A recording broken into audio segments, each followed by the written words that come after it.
everyone. My name is Samantha Pena, and I have the privilege and the honor to work alongside with our next speaker and to introduce her.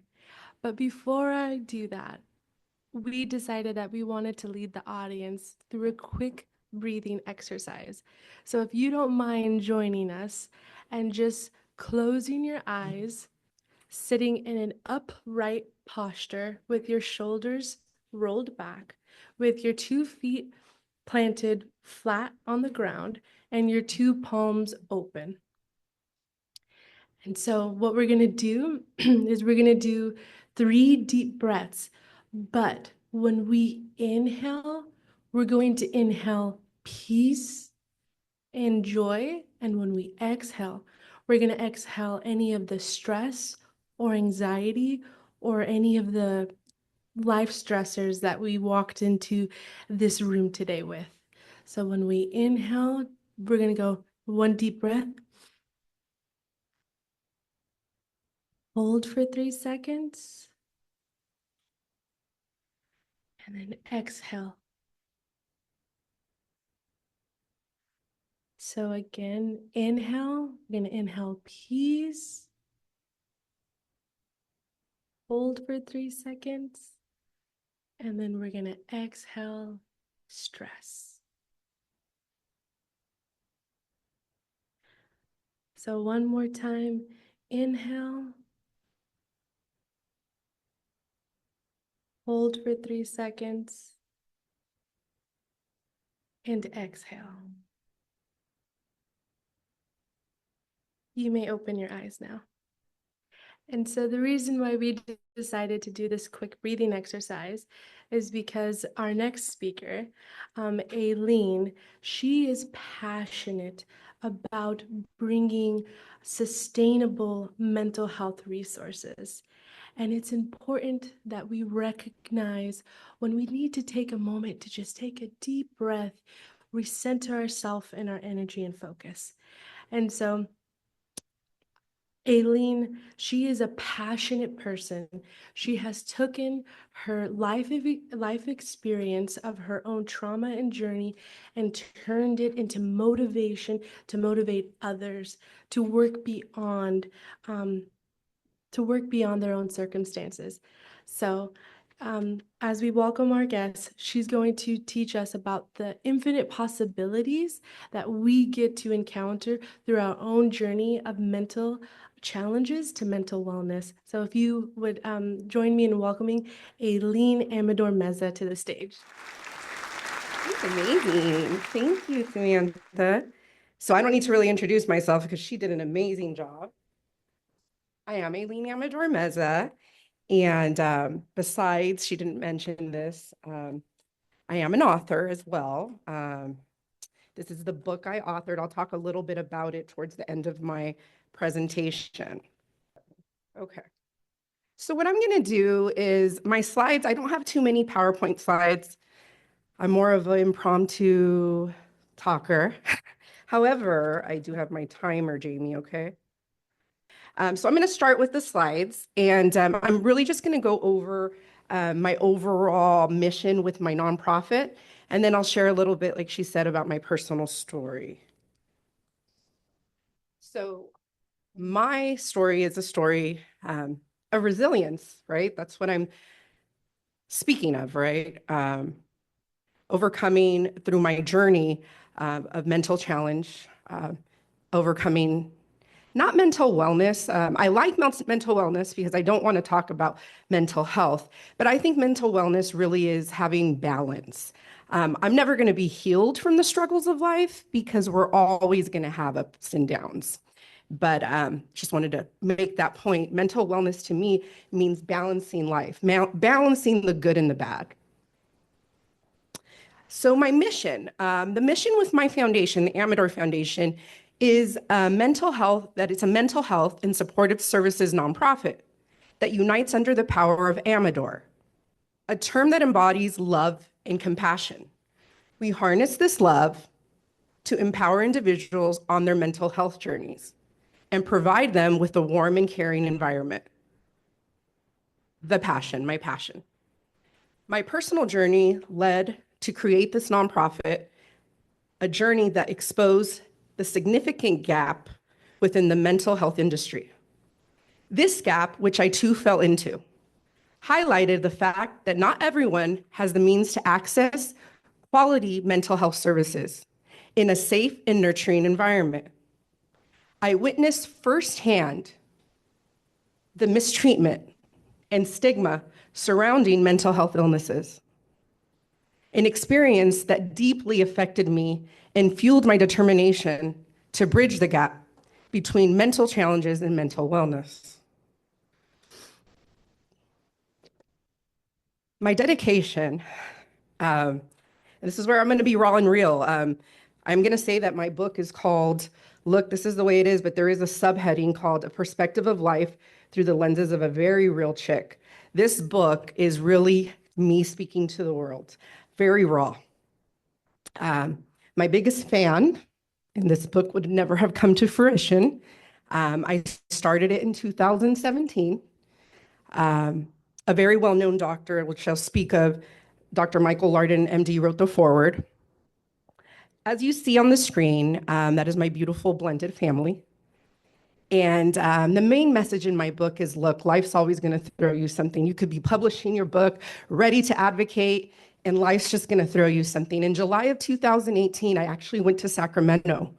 And my goal was to get in front of the governor and speak about my story in the hopes of some mental health law reform. I came back and my husband, Julio Mezza, I was like, babe, I'm gonna change the world. I'm gonna share my story. And August of 2018, only a month later, he comes home from work with headaches. And a trip to ER changed our life. Changed my life and our life. It was a journey that I didn't expect. We were told he had a golf-sized brain tumor. And our faith in God led us through, we're God-fearing people. The whole time he's like, we're gonna be fine. We're gonna be fine. God's got us. Again, this is my beautiful family. This is the last Christmas. I'm kind of telling you what happened.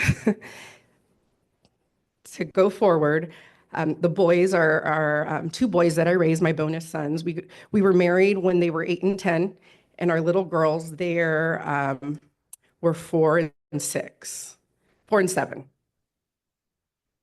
Okay.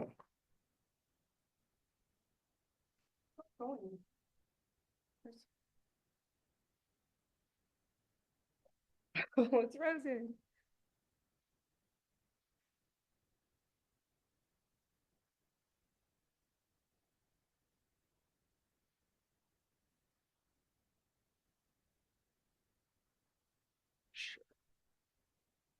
Okay, it'll keep going. Yes. Okay. So my advocacy at that time came to a standstill. My passion became to fight for my husband's life. He had gliosarcoma, which is a very rare form of cancer, more rare than glioblastoma. We had a 26-month, he doesn't like me calling it battle because he made brain cancer look like it was the flu. And on November 5th, 2020, he took his last breath on this earth. He is my forever dedication. He was my cheerleader to write this. This season, just so you know, marks a very tough season. I'm standing up here, October 1st he loved fall, everything about pumpkins, the pumpkin patches. You know, we have 2 little girls. He passed when they were only 7 and 4 going on 5. And October 15th, we would have been married 14 years. October 27th is my birthday, and November 5th is 4-year anniversary.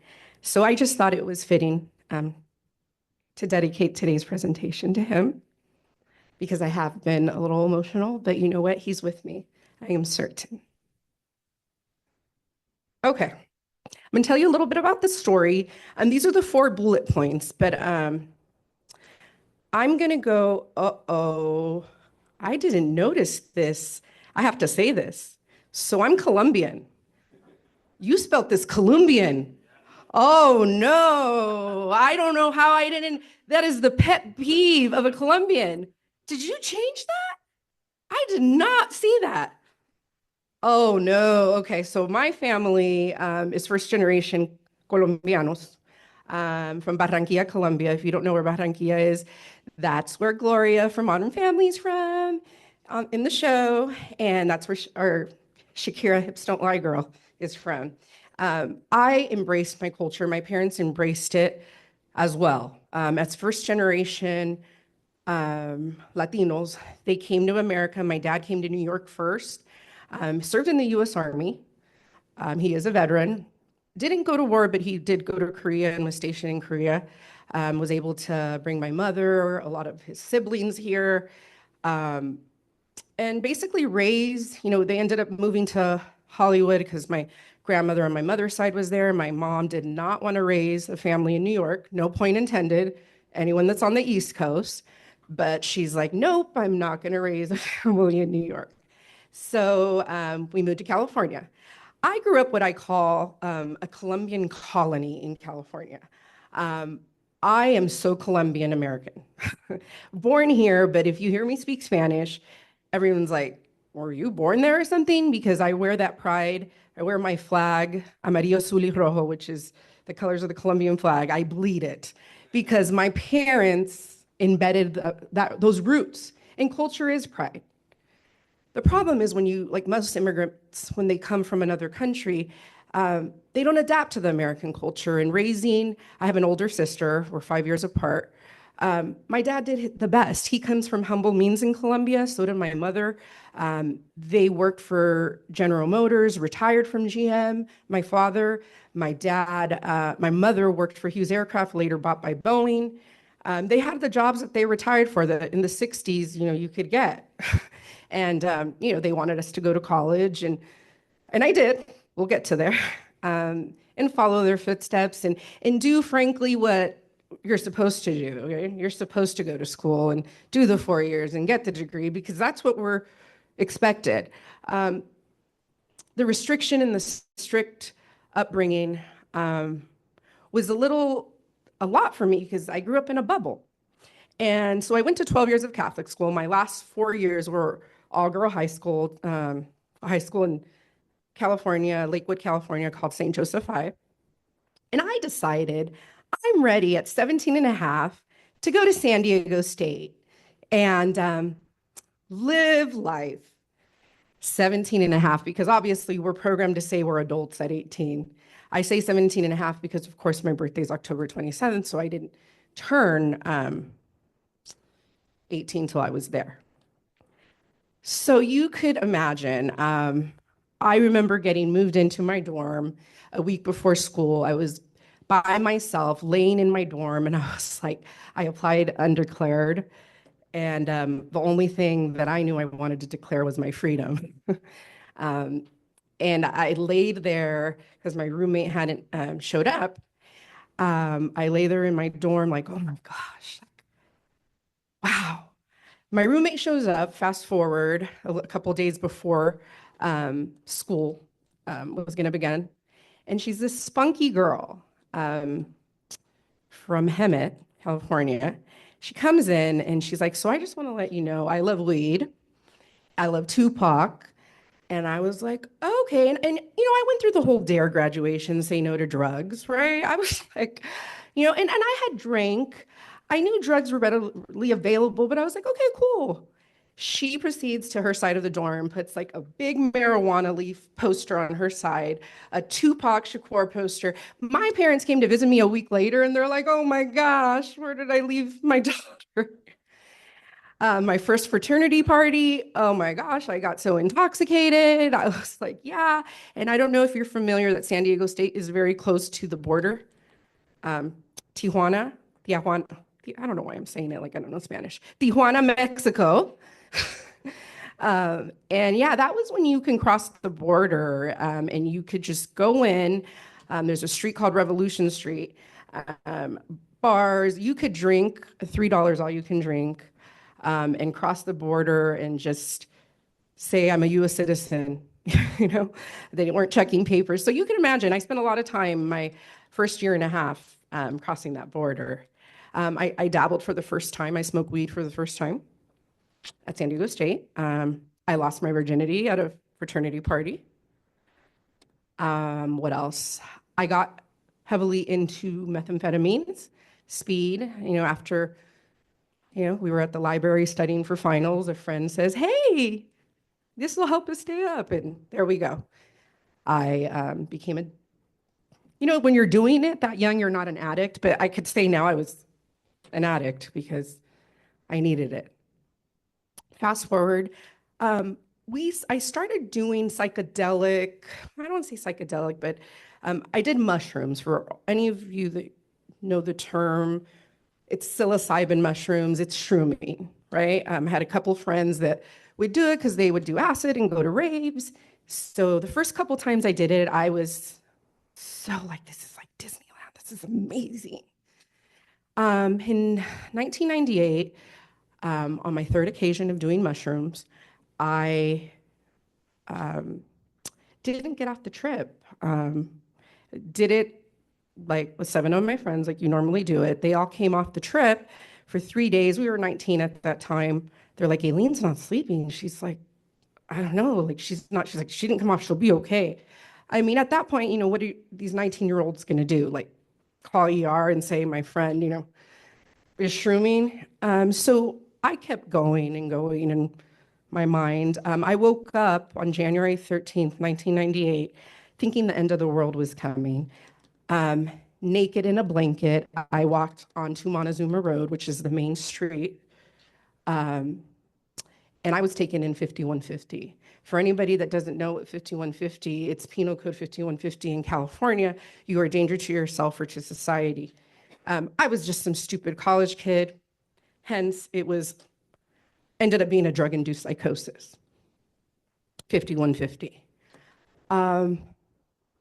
One of the reasons that I advocate, my last point, the gap within mental health wellness, is because I pray to God that on this side of the fence, I can give the same resources that I had or help people not get to that hold. That hold is very traumatizing. Luckily, like I said, my parents had Blue Shield PPO insurance because it's available when you work for Boeing and GM, right? So I have an amazing doctor that wrote the foreword of my book, and the mental health wellness system on the county, state level. I just remember getting put in this room with 4 walls. It wasn't padded. People always ask me that, but little steel door and a window, them locking me in, and I was like, my God, I'm not crazy. I shouted and I looked on the wall and I saw this light that told me I was going to be okay. I was transferred to, luckily I was able to get out of that hold because I said my parents had the resources. I was transferred to a private facility, and there I came out of it. But various drugs that they gave me to try to get me back to baseline. I was able to finally find Dr. Lardon, and Dr. Lardon today, he treated me when I was 19. I'm now 45. Through the years that he treated me, I didn't want to submit to treatment. At 19, 20, I'm like, no, why do I need meds? Am I crazy? That's like when Britney Spears was coming out with her whole like bipolar thing. And I was like, no, I'm not crazy. Well, in my 20s, Dr. Lardon became a very well-known sports medicine psychiatrist. He treats a lot of elite athletes. And you know what? Like most people, most kids, he dropped some names. And I was like, really? You treat athletes? They're crazy too? They take meds? Sure, I'll submit to treatment because as a kid, we look up to these people like they're gods, and he would tell me, you have no idea, if I name dropped, who is not okay, right? So I submitted a treatment, hence I found I guess what I'm saying is I use the resources that the field of psychology had, therapy, seeing a psychiatrist, and there's nothing wrong with it. I think that's basically what my thing is. It's okay to not be okay. We walk around pretending to, you know, busy thinking that we need to be like someone else that we don't even know ourselves. And it's really sad. We don't accept ourselves. And that's actually what the bruised eye is on my book, the lenses, is that, it's sad that, we internally are going through things and people are always falsely perceiving that they know or they're judging us. And for the longest time, I was, oh my gosh, did you hear what Victor and Lucy's daughter, like, she's crazy. She had the, and my peers, like, Aileen had a shroom chip. No one knows how traumatizing it was to have that, right? And it's like someone wants to punch you in the face and give you a black eye when you're just getting up. And what I want to share now in closing is a couple videos. And the last one is my book trailer that I did in 2019 when I was going to originally, before my husband took a turn for the worse, I was going to launch this book. I did have a soft launch. He was able to see the hard copy because he's the one that told me, name it, look, that's how you talk, babe. Name it, look. So I'm blessed that he got to see a hard copy. And last year, on his 3rd year anniversary of his death, I heard very clearly something in my soul say, whether it's him or God, keep going. Keep going, babe. You have a calling. You have a story. It needs to be heard. Stop crying over me. The girls need you. And so I decided to revamp my book, and I've been doing, it's public on Amazon, by the way, Barnes & Noble online, iTunes. It is an ebook, but not an Audible yet. And I've been doing some book signings, a book tour with Barnes & Noble. This speaking engagement, I've done speaking engagements like at Christian retreats, women's retreats, but I will say this is the first speaking engagement that I'm going full force about my nonprofit. And so with that being said, I'm going to close, and I'm just going to play the 3 videos, but like in its order. But I do want to speak a little bit just about what my nonprofit, basically what we want to do in our community. With your help, the Amador Foundation plans to introduce specific programs focused on mental wellness. What does that look like? We have 6 pillars: community workshops, free of low-cost sessions, distress management, educational seminars, support groups, school partnerships, workplace wellness programs, crisis interventions training. For that, I do need a village. Even though I'd love to go to the state of California and get funds, but even if they said yes, the governor, it's slow as molasses. So what I'm looking for is, my background is in mortgage and real estate. I've been working with some of my colleagues and some corporations. Samantha, who's on my team, she's my operations director. She actually is a well-versed grant writer. So we're working on some private funds. Anyone that would like to partner alongside us, my contact information, kind of spoke on this raw and transformative journey. I just encompassed that. That's my call to action. Each of us has a unique and deeply personal story about our mental health journey. Because every journey is unique, there's no one-size-fits-all approach. Each person's journey will be different and require a tailored approach. Everyone, without exception, deserves the right to affordable, quality mental health and supportive services within a safe and nurturing environment, free of all barriers and negative stigma. Lastly, that is my contact information. Samantha Pena, who introduced me, runs basically the operations right now. Anybody that has the heart for this mission of mine, I invite you to, we're accepting donations today or whatever. It is a startup nonprofit, but 100% of my 100% of my book sales go to it. So I'm going to close. The 2 first videos, I think they're like 2 minutes. They're really short. The 2 videos are Dr. Larden. speaking on mental health. And the last one that, as I mentioned, is my book trailer. Number one talks about, I'll introduce it. Dr. Lardon wrote a book called Finding Your Zone, Peak Performing in Life and Sports. He is so beautiful. He's the reason I wrote this book, because I said I'm not going to be the poster child for mental illness and not have an MD. He's like, the MD will be my MD. You are my non-athlete that has peak perform, and your story needs to be heard. From the get-go, I knew Aileen was very talented and very smart. I saw what she was doing back then, what she could do. She has great capability and capacity. So for me, it was very fun. It was a little bit like treating some of the athletes I help, where you see somebody with great potential, and what do? We get their life in balance. We help them get it in balance. We help them learn how to manage their life with moderation. And my thought was, if she could get through those hurdles, we just let her go do her thing, and her talent in and of itself will speak for itself. A little like the athlete. You get the athlete in a good place, and then that athlete can go on to just achieve. You just let them go do it.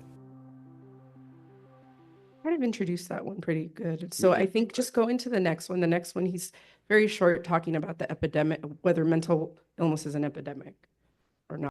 I wouldn't say mental illness is an epidemic. I would say understand at a much more sophisticated level. You can't argue with the biology of brain misbalance. If someone has a bipolar mood disorder, we know the circuits involved, we know how that works. And before, when you had something wrong, it was a character assault. But nowadays, even in some of the research settings, we have protein markers that show us anxiety, show us stress, show us depression. So we're kind of coming out of the dark ages, and really it's a more sophisticated understanding of brain chemistry and how that affects mood and how it affects anxiety and function in life.